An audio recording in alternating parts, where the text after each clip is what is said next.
So just want to address, first of all, that I feel really uncomfortable being on camera like this. So that's all. But it's the point, and he was reminding me of that. Right. Because we normally want to look pretty Yeah. on camera, and we all want to present ourselves like looking nice. And actually, this video is about when you're in the thick of it, in the middle of it. Yeah.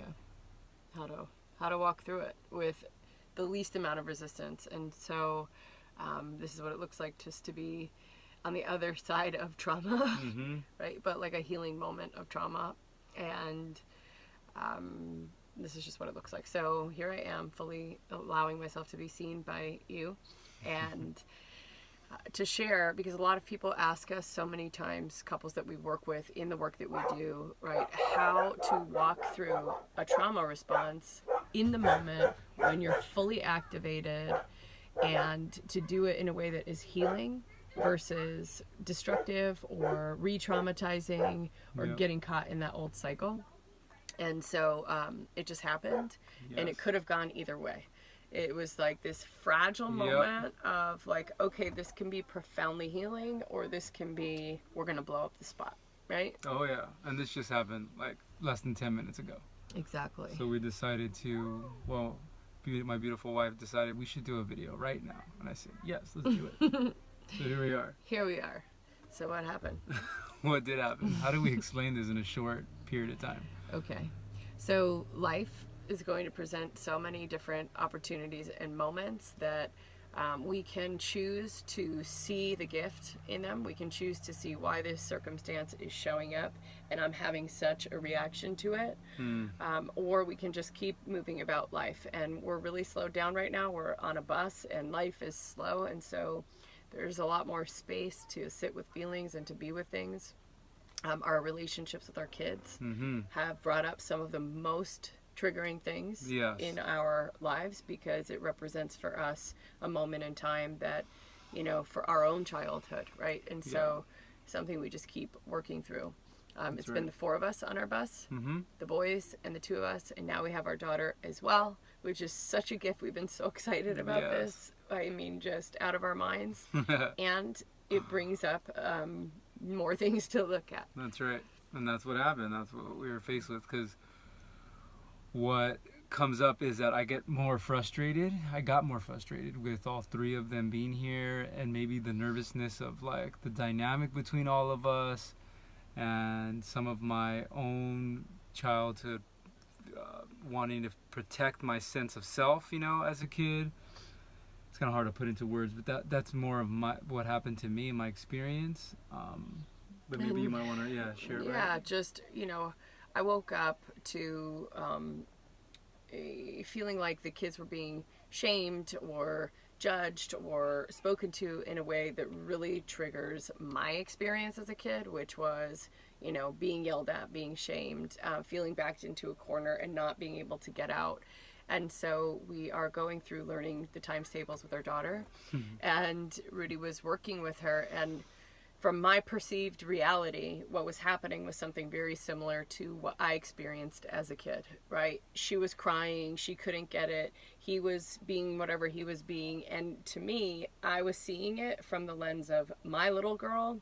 And when I was a kid, my dad would literally close me in our room, and I had Post-its all over my dressers, right? By 5 years old, I was full on reading chapter books, which is cool, but not really, because you know, I don't think that any of us are really designed to sit like that and to learn in that way. And so, and maybe some people are, maybe it just wasn't good for me, but I can feel in my nervous system that as I was listening to her panic, it was creating a panic in me. And I was laying in the back of the bus, and I felt like I'm doing her harm by not intervening, right? Like, I need to do something about this situation. And I was laying here, and then tears were in another moment. And it was just this fragile moment of like, I want to go to something big to feel powerful, which is eventually where I went with myself to feel a sense of power and fight with him or do whatever I need to do with him, versus stand in what was happening in my body. And when I actually stood there and let that come through. I told him, I said, I don't think I can do this. Like, physically, I actually don't even think I can walk through this moment in the way that I'm being asked to walk through it. Not by him, not by anybody, by source, by my own higher self. And I just started trembling. My hands were shaking, my knees were shaking, my heart was like, I felt like I was going to have a heart attack. It was so uncomfortable. And so I just started with explaining what was happening to me physically. And he really let go of whatever he was defending and held so much space in that moment. When I started bringing the attention off of him and just going into my own body, he really was seeing what was happening to me and that I was powerless over this physical reaction that I was having.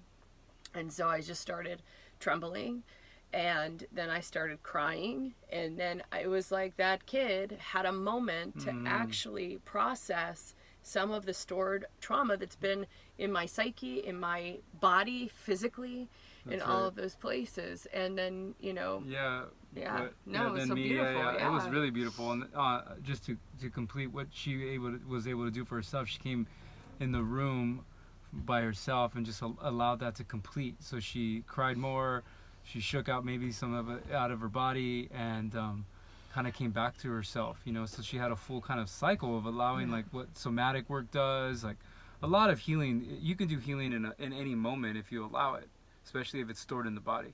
So she got to do that. But on my end, what I wanted to share for those that are on the opposite end of that of an experience is I really got to grow and learn on my own self, because I got to see the impact that I do have on my children, on other people, especially as a man who I come from a long line of aggression in my family, big time, and so do a lot of men, and the impact that we as men have on women and on children and stuff. So I had to really see that, even though it's very minor.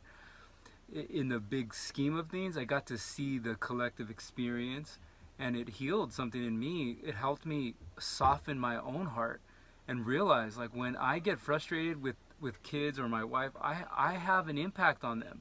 And it's much bigger than I may know, because I watched my wife tremble, and it just healed something in me, and it allowed me to have deeper compassion for her experience, my kids' experience. So even if I get frustrated and I clean it up and I apologize, it still leaves an impact. And that's what I got to see. Wow. And so that was so powerful and so responsible, right? So this is just what it looks like to be on whatever end you're on. And sometimes it might be flipped, right? And so what's so powerful is that in the moment that I could redirect my attention here, then it gave him a moment to redirect his attention there and to see things differently, right? So that's what I want to just highlight, is it's that fragile moment, because I promise you that everything about my mind did not want to surrender into my body. I wanted to fight. I wanted to point out exactly what he said and how it's the same. And I just wanted to argue. And I had so many things pulling me to do that. Like, I should just say this. Oh, I should just say this. Right? Like, it was right here, so tempting. And that is what happened. I watched that too, by the way. The struggle, And I told her I was really proud of her, because she did something different. She didn't do that, you know, at all. And she just let it take her back into her body and her own experience. And it was beautiful. And like she said, it gave me a moment to heal something and see something within my own self and the experience. So really powerful moment we had. And I wasn't trembling because of him. You know, like, I was trembling because of my own experience, but he really got to recognize what happens to the nervous system when someone is in the face of just something like that. And so we always get what we need from the other person when we're willing to drop in and do our own work. You know, I could have fought him to like get what I thought that I needed from him, which is to confess and acknowledge and, you know, be like, say I'm right. Right, and exactly. like